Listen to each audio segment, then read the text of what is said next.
तो आइए शुरू करते हैं उपन्यास गोदान खंड 16।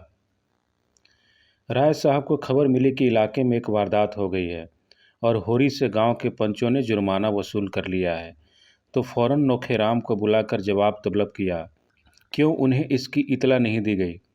ऐसे नमक हराम दगाबाज आदमी के लिए उनके दरबार में जगह नहीं है।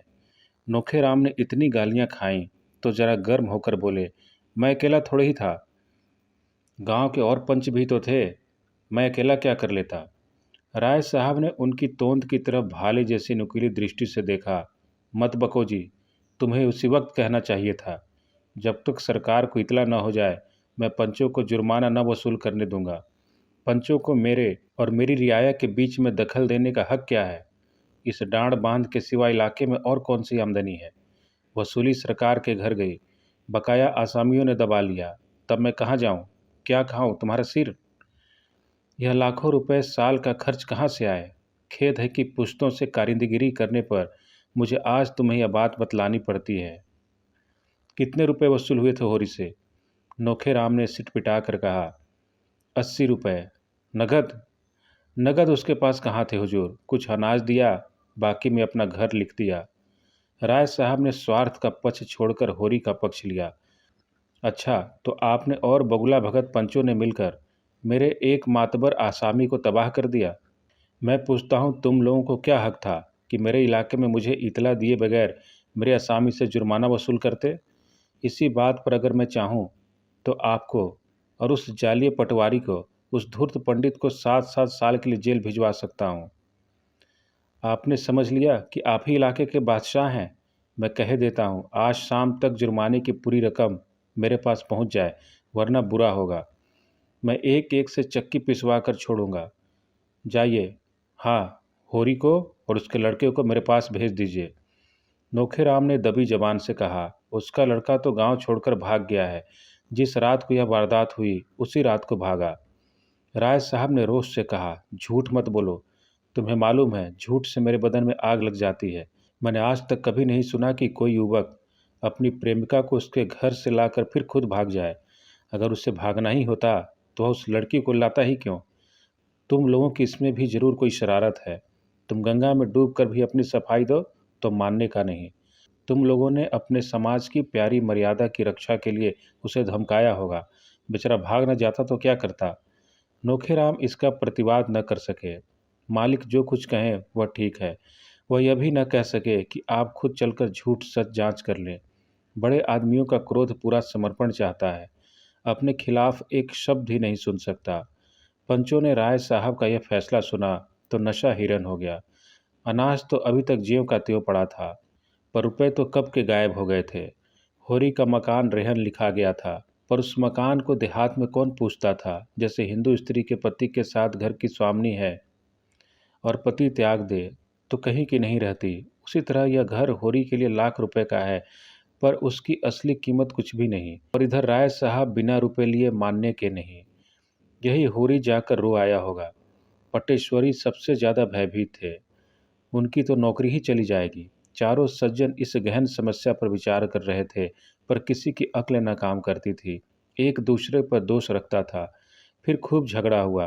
पाटेश्वरी ने अपनी लंबी शंकाशील गर्दन हिलाकर कहा, मैं मना करता था कि होरी के विषय में हमें चुप्पी साध कर रह जाना चाहिए।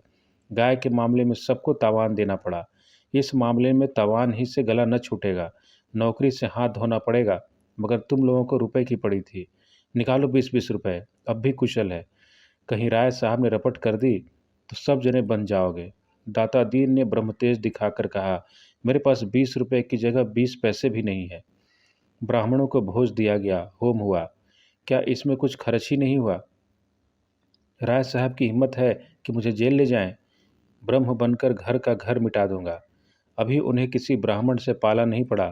झिंगुरी सिंह ने भी कुछ इसी आशय के शब्द कहे। वह राय साहब के नौकर नहीं है। उन्होंने होरी को मारा नहीं, पीटा नहीं, कोई दबाव नहीं डाला। होरी अगर प्रायश्चित करना चाहता था तो उन्होंने इसका अवसर दिया। इसके लिए कोई इन पर अपराध नहीं लगा सकता। मगर नोखेराम की गर्दन इतनी आसानी से न छूट सकती थी। यहाँ मजे से बैठे राज करते थे। वेतन तो 10 रुपये से ज़्यादा न था, पर 1000 साल के ऊपर की आमदनी थी। सैकड़ों आदमियों पर हुकूमत, 4-4 प्यादे हाजिर, बिगाड़ में सारा काम हो जाता था। थानेदार तक कुर्सी देते थे। यह चैन उन्हें और कहाँ था। और पाटेश्वरी तो नौकरी के बदौलत महाजन बने हुए थे, कहाँ जा सकते थे। 2-3 दिन इसी चिंता में पड़े रहे कि कैसे इस विपत्ति से निकले। आखिर उन्हें एक मार्ग सूझ ही गया। कभी कभी कचहरी में उन्हें दैनिक बिजली देखने को मिल जाती थी। यदि एक गुमनाम पत्र उसके संपादक की सेवा में भेज दिया जाए कि राय साहब किस तरह आसामियों से जुर्माना वसूल करते हैं, तो बचा लेने को लेने के देने पड़ जाएं। नोखेराम भी सहमत हो गई। दोनों ने मिलकर किसी तरह एक पत्र लिखा और रजिस्ट्री भेज दिया।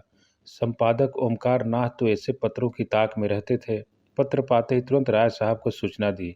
उन्हें एक ऐसा समाचार मिला जिस पर विश्वास करने की उनकी इच्छा नहीं होती, पर संवाददाता ने ऐसे प्रमाण दिए कि सहसा अविश्वास भी नहीं किया जा सकता। क्या यह सच है कि राय साहब ने अपने इलाके के एक आसामी से 80 रुपये तावान इसलिए वसूल किए कि उसके पुत्र ने एक विधवा को घर में डाल लिया था? संपादक का कर्तव्य उन्हें मजबूर करता है कि वह मामले की जांच करें और जनता के हितार्थ उसे प्रकाशित कर दें।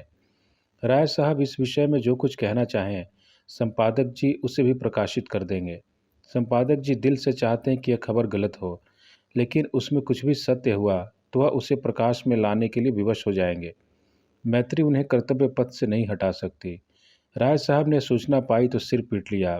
पहले तो उनकी ऐसी उत्तेजना हुई कि जाकर ओंकार नाथ को गिनकर 50 हंटर जमाएं और कह दें, जहां वह पत्र छापना वहां यह समाचार भी छाप देना।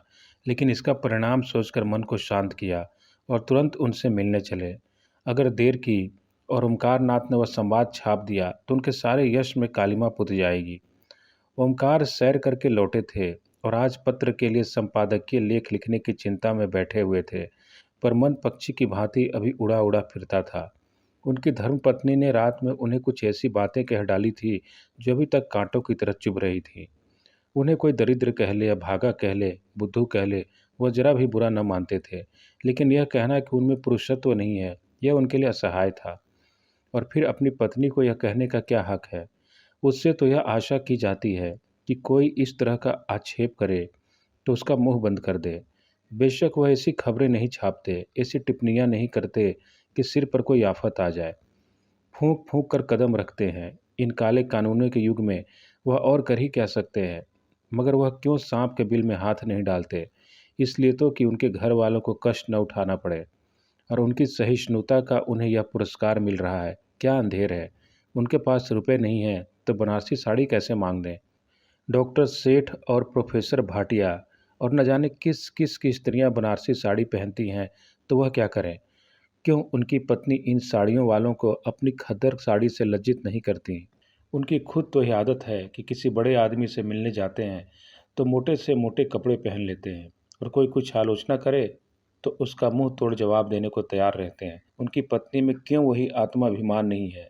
वह क्यों दूसरों का ठाट बाट देखकर विचलित हो जाती हैं? उसे समझना चाहिए कि वह एक देशभक्त पुरुष की पत्नी है। देशभक्त के पास अपनी भक्ति के सिवा और क्या संपत्ति है? इसी विषय को आज के अग्रलेख का विषय बनाने की कल्पना करते करते उनका ध्यान राय साहब के मामले की ओर जा पहुंचा। राय साहब सूचना का उत्तर क्या देते हैं यह देखना है। अगर वह अपनी सफाई देने में सफल हो जाते हैं तब तो कोई बात नहीं, लेकिन अगर वह यह समझें कि ओंकार नाथ दबाव, भय या मुलाहजे में आकर अपने कर्तव्य से मुंह फेर लेंगे तो यह उनका भ्रम है। इस सारे तप और साधन का पुरस्कार उन्हें इसके सिवा क्या मिलता है कि अवसर पड़ने पर वह इन कानूनी डकैतों का भंडा फोड़ करें। उन्हें खूब मालूम है कि राय साहब बड़े प्रभावशाली जीव हैं, काउंसिल के मेंबर तो हैं ही, अधिकारियों में भी उनका काफ़ी रसूख है। वह चाहें तो उन पर झूठे मुकदमे चलवा सकते हैं, अपने गुंडों से राह चलते पिटवा सकते हैं, लेकिन ओमकार इन बातों से नहीं डरता। जब तक उसकी देह में प्राण है वह आतताइयों की खबर लेता रहेगा। सहसा मोटर कार की आवाज़ सुनकर वह चौंके, तुरंत कागज़ लेकर अपना लेख आरंभ कर दिया और एक ही क्षण में राय साहब ने उनके कमरे में कदम रखा। ओमकार नाथ ने न उनका स्वागत किया, न कुशल क्षेम पूछा, न कुर्सी दी। उन्हें इस तरह देखा मानो कोई मुलजिम उनकी अदालत में आया हो और रौब से मिले हुए स्वर में पूछा, आपको मेरा पुर्जा मिल गया था? मैं वह पत्र लिखने के लिए बाध्य नहीं था। मेरा कर्तव्य यह था कि स्वयं उसकी तहकीकात करता, लेकिन मुरवतों में सिद्धांतों की कुछ न कुछ हत्या करनी ही पड़ती है। क्या उस संवाद में कुछ सत्य है? राय साहब उसका सत्य होना अस्वीकार न कर सके। हालांकि अभी तक उन्हें जुर्माने के रुपए नहीं मिले थे और वह उनके पाने से साफ इनकार कर सकते थे, लेकिन वह देखना चाहते थे कि यह महाशय किस पहलू पर चलते हैं। ओमकारनाथ ने खेद प्रकट करते हुए कहा, तब तो मेरे लिए उस संवाद को प्रकाशित करने के सिवा और कोई मार्ग नहीं है। मुझे इसका दुख है कि मुझे अपने एक परम हितैषी मित्र की आलोचना करनी पड़ रही है, लेकिन कर्तव्य के आगे व्यक्ति कोई चीज़ नहीं। संपादक अगर अपना कर्तव्य न पूरा कर सके तो उसे शासन पर बैठने का कोई हक नहीं है। राय साहब कुर्सी पर डट गए और पान की गिलोरियों मुंह में भरकर बोले, लेकिन यह आपके हक में अच्छा न होगा। मुझे जो कुछ होना है पीछे होगा। आपको तत्काल दंड मिल जाएगा। अगर आप मित्रों की परवाह नहीं करते तो मैं भी उसी कैंडे का आदमी हूँ। ओमकारनाथ ने शहीद का गौरव धारण करके कहा, इसका तो मुझे कभी भय नहीं हुआ। जिस दिन मैंने पत्र संपादन का भार लिया उसी दिन प्राणों का मोह छोड़ दिया और मेरे समीप एक संपादक की सबसे शानदार मौत यही है कि वह न्याय और सत्य की रक्षा करता हुआ अपना बलिदान करे। अच्छी बात है, मैं आपकी चुनौती स्वीकार करता हूँ। मैं अब तक आपको मित्र समझता आया था, मगर अब आप लड़ने पर ही तैयार हैं तो लड़ाई ही सही। आखिर मैं आपके पत्र का 5 गुना चंदा क्यों देता हूँ? केवल इसलिए कि वह मेरा गुलाम बना रहे। मुझे परमात्मा ने रईस बनाया है। 75 रुपये देता हूँ इसलिए कि आपका मुंह बंद रहे। जब आप घाटे का रोना रोते हैं और सहायता की अपील करते हैं, और ऐसी शायद ही कोई तिमाही जाती हो जब आपकी अपील न निकलती हो, मैं तो ऐसे मौके पर आपकी कुछ न कुछ मदद कर देता हूँ। किस लिए? दीपावली, दशहरा, होली में आपके यहाँ बैना भेजता हूँ और साल में 25 बार आपकी दावत करता हूँ। किस लिए? आप रिश्वत और कर्तव्य दोनों साथ साथ नहीं निभा सकते। ओमकारनाथ उत्तेजित होकर बोले, मैंने कभी रिश्वत नहीं ली। राय साहब ने फटकारा, अगर यह व्यवहार रिश्वत नहीं है तो रिश्वत क्या है? जरा मुझे समझा दीजिए। क्या आप समझते हैं आपको छोड़कर और सभी गधे हैं जो निस्वार्थ भाव से आपका घाटा पूरा करते हैं? निकालिए अपनी बही और बतलाइए अब तक आपको मेरी रियासत से कितना मिल चुका है। मुझे विश्वास है हजारों की रकम निकलेगी। अगर आपको स्वदेशी स्वदेशी चिल्लाकर विदेशी दवाओं और वस्तुओं का विज्ञापन छापने में शर्म नहीं आती तो मैं अपने असामियों से दांड़, तावान और जुर्माना लेते क्यों शर्माऊं? यह न समझिए कि आप ही किसानों के हित का बीड़ा उठाए हुए हैं। मुझे किसानों के साथ जलना मरना है। मुझसे बढ़कर दूसरा उनका हितैषी नहीं कोई हो सकता। लेकिन मेरी गुजर कैसे हो? अफसरों को दावतें कहाँ से दूँ? सरकारी चंदे कहाँ से दूँ? खानदान के सैकड़ों आदमियों की ज़रूरतें कैसे पूरी करूँ? मेरे घर का खर्च क्या है यह शायद आप जानते हैं। तो क्या मेरे घर में रुपए फलते हैं? आएगा तो आसामियों के ही घर से। आप समझते हैं जमींदार और तालुकेदार सारे संसार का सुख भोग रहे हैं। उनके असली हालात का आपको ज्ञान नहीं। अगर वह धर्मात्मा बनकर रहें तो उनका जिंदा रहना मुश्किल हो जाए। अफसरों को डालियां न दें तो जेल खाना घर हो जाए। हम बिच्छू नहीं है कि अनायास ही सबको डंक मारते फिरे। न गरीबों का गला दबाना कोई बड़े आनंद का काम है, लेकिन मर्यादाओं का पालन तो करना ही पड़ता है। जिस तरह आप मेरी रईसी का फ़ायदा उठाना चाहते हैं, उसी तरह और सभी हमें सोने की मुर्गी समझते हैं। आइए मेरे बंगले पर तो दिखाऊं कि सुबह से शाम तक कितने निशाने मुझ पर पड़ते हैं। कोई कश्मीर से शाल दुशाला लिए चला आ रहा है, कोई इत्र और तंबाकू का एजेंट है, कोई पुस्तकों और पत्रिकाओं का, कोई जीवन बीमे का, कोई ग्रामोफोन लिए सर पर सवार है, कोई कुछ। चंदे वाले तो अनगिनती। क्या सबके सामने अपना दुखड़ा लेकर बैठ जाऊं? ये लोग मेरे द्वार पर दुखड़ा सुनाने आते हैं मुझे उल्लू बनाकर, मुझसे कुछ ऐंठने के लिए। आज मर्यादा का विचार छोड़ दूं तो तालियां पीटने लगें, हुकाम को डालियां न दूं तो बागी समझा जाऊं। तब आप अपने लेखों से मेरी रक्षा न करेंगे। कांग्रेस में शरीक हुआ, उसका तावान अभी तक देता जाता हूँ। काली किताब में नाम दर्ज हो गया है। मेरे सिर पर कितना कर्ज है यह भी कभी आपने पूछा है? अगर सभी महाजन डिग्रियां करा लें तो मेरे हाथ की अंगूठी तक बिक जाएगी। आप कहेंगे क्यों ये आडंबर पालते हो? कहिए 7 पुश्तों से जिस वातावरण में पला हूँ उससे अब नहीं निकल सकता। घास छीलना मेरे लिए असंभव है। आपके पास जमीन नहीं, जायदाद नहीं, मर्यादा का झमेला नहीं। आप निर्भीक हो सकते हैं, लेकिन आप भी दुम दबाए बैठे रहते हैं। आपको कुछ खबर है अदालतों में कितनी रिश्वतें चल रही हैं? कितने गरीबों का खून हो रहा है? कितनी देवियां भ्रष्ट हो रही हैं? है बूता लिखने का? सामग्री मैं देता हूँ, प्रमाण सहित।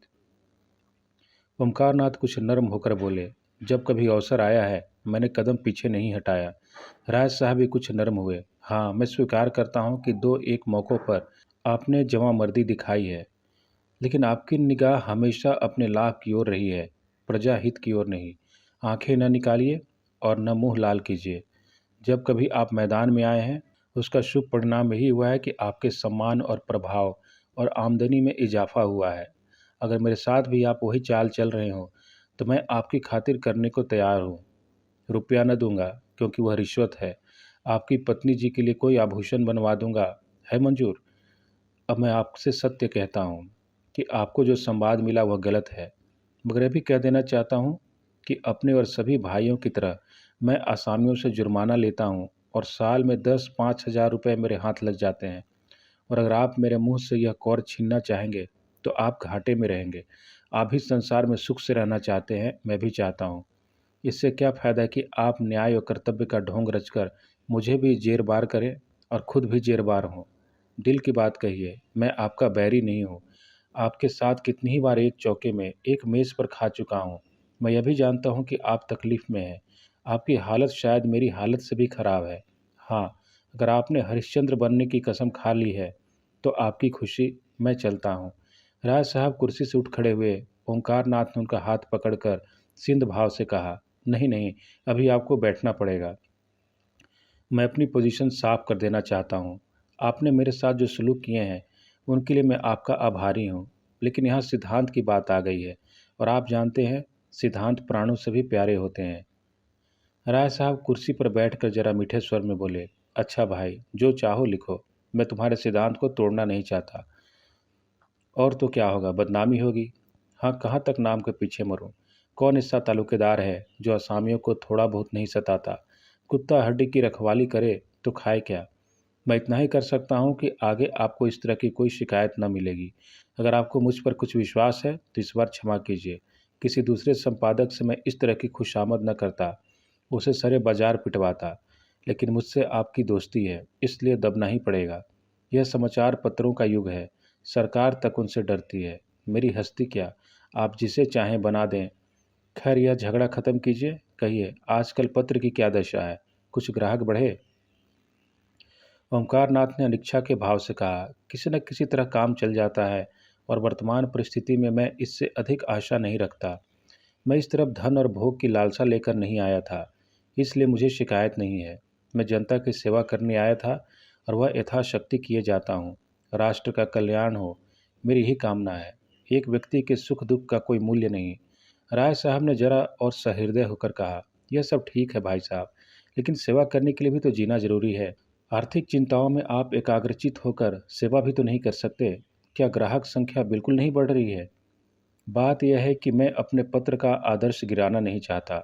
अगर मैं आज सिने मास्टरों के चित्र और चरित्र छापने लगूं, तो मेरे ग्राहक बढ़ सकते हैं, लेकिन अपनी तो वही नीति है।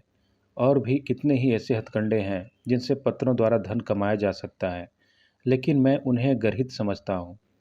इसी का यह फल है कि आज आपका इतना सम्मान है। मैं एक प्रस्ताव करना चाहता हूँ, मालूम नहीं आप उसे स्वीकार करेंगे या नहीं। आप मेरी ओर से 100 आदमियों के नाम फ्री जारी कर दीजिए, चंदा मैं दे दूंगा। ओमकारनाथ ने कृतज्ञता से सिर झुकाकर कहा, मैं धन्यवाद के साथ आपका दान स्वीकार करता हूँ। खेद यही है कि पत्रों की ओर से जनता कितनी उदासीन है। स्कूल और कॉलेजों और मंदिरों के लिए धन की कमी नहीं है, पर आज तक एक भी ऐसा दानी न निकला जो पत्रों के प्रचार के लिए दान देता। हालांकि जन शिक्षा का उद्देश्य जितने कम खर्च में पत्रों से पूरा हो सकता है, और किसी तरह नहीं हो सकता। जैसे शिक्षालयों को संस्थाओं द्वारा सहायता मिला करती है, ऐसे ही अगर पत्रकारों को मिलने लगे, तो इन बेचारों को अपना जितना समय और स्थान विज्ञापनों की भेंट करना पड़ता है, वह क्यों करना पड़े। मैं आपका बड़ा अनुग्रहित हूँ। राय साहब विदा हो गए। ओंकारनाथ के मुख पर प्रसन्नता की झलक थी। राय साहब ने किसी तरह की शर्त न की थी, कोई बंधन न लगाया था, पर ओंकारनाथ आज इतनी करारी फटकार पाकर भी इस दान को अस्वीकार न कर सके। परिस्थिति ऐसी आ पड़ी कि उन्हें उभरने का कोई उपाय ही न सूझ रहा था।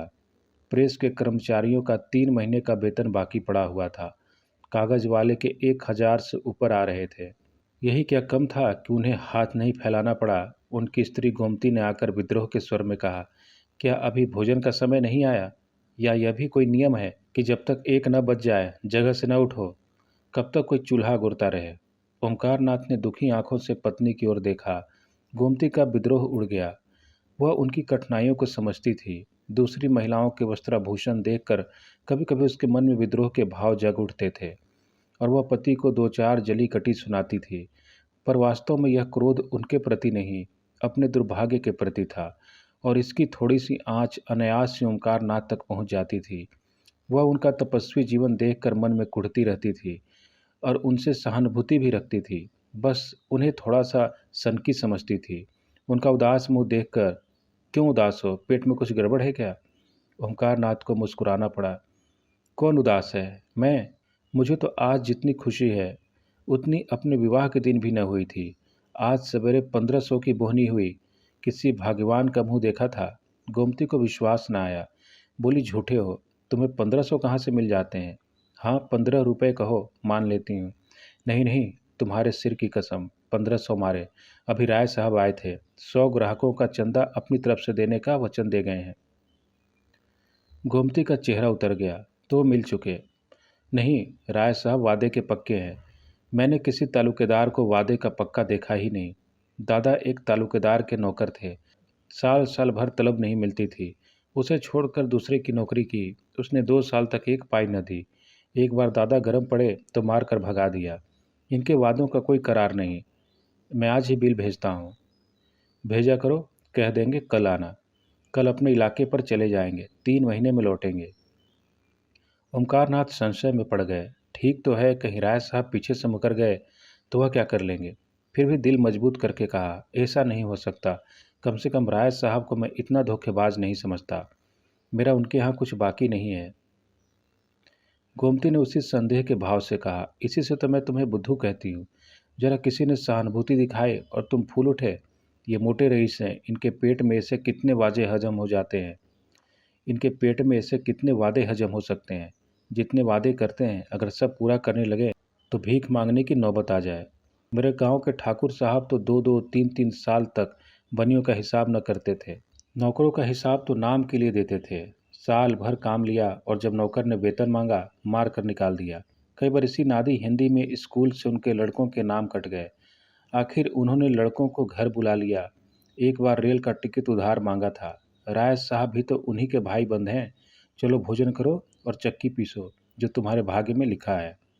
यह समझ लो कि ये बड़े आदमी तुम्हें फटकारते रहें, वही अच्छा है। यह तुम्हें 1 पैसा देंगे तो उसका चौगुना अपने आसामियों से वसूल कर लेंगे। अभी उनके विषय में जो कुछ चाहते हो लिखते हो। तब तो ठकुर सुहाती ही कहनी पड़ेगी। पंडित जी भोजन कर रहे थे, पर कौर मुंह में फंसा हुआ जान पड़ता था। आखिर बिना दिल का बोझ हल्का किए भोजन करना कठिन हो गया। बोले, अगर रुपए न दिए तो ऐसी खबर लूँगा कि याद करेंगे। उनकी चोटी मेरे हाथ में है। गांव के लोग झूठी खबर नहीं दे सकते। सच्ची खबर तो देते उनकी जान निकलती है। झूठी खबर क्या देंगे? राज साहब के खिलाफ एक रिपोर्ट मेरे पास आई है। छाप दूं? बच्चा को घर से निकलना मुश्किल हो जाए। मुझे यह खैरात नहीं दे रहे हैं, बड़े दबसट में पड़कर इस राह पर आए हैं। पहले धमकियां दिखा रहे थे, जब देखा इससे काम न चलेगा तो यह चारा फेंका। मैंने भी सोचा, एक इनके ठीक हो जाने से तो देश से अन्याय मिटा जाता नहीं। फिर क्यों न इस दान को स्वीकार कर लूं। मैं अपने आदर्श से गिर गया हूं जरूर, लेकिन इतने पर भी राय साहब ने दगा की तो मैं भी शठता पर उतर आऊँगा। जो गरीबों को लूटता है, उसको लूटने के लिए अपनी आत्मा को बहुत समझाना न पड़ेगा। उपन्यास गोदान का आगे का भाग, खंड 17 में।